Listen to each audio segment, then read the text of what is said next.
So hi! Welcome back to my YouTube channel, and for today's tutorial, ituturo ko sa inyo kung paano nga ba i-delete ang account natin sa NGL. But first, kindly subscribe to my channel and don't forget to hit the subscribe button and the bell to notify you for my new updates. And if you want to learn more, just keep on watching and let's start. So ayan guys, for today's video, mag-open tayo ng ating NGL account or NGL application. And ipapakita ko sa inyo kung paano nga ba mag-delete ng account dito sa NGL. So pagka-open ng ating NGL guys, hanapin nyo lang yung settings button dito sa upper right corner katulad nito. Then itap lang.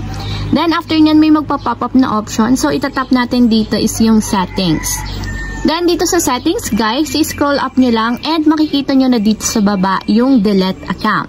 So para ma-delete, kailangan itap natin yung delete account and then may magpa-pop up na options. So ang gagawin lang natin para ma-delete talaga yung ating account is itatap natin yung delete.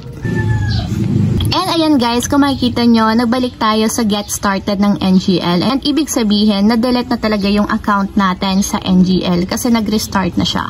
So ayun lang guys, ganun lang kasimple kung paano nga ba mag-delete ng account sa NGL. If you have a question, comment down below and don't forget to hit the subscribe button and the bell to notify you for my new updates.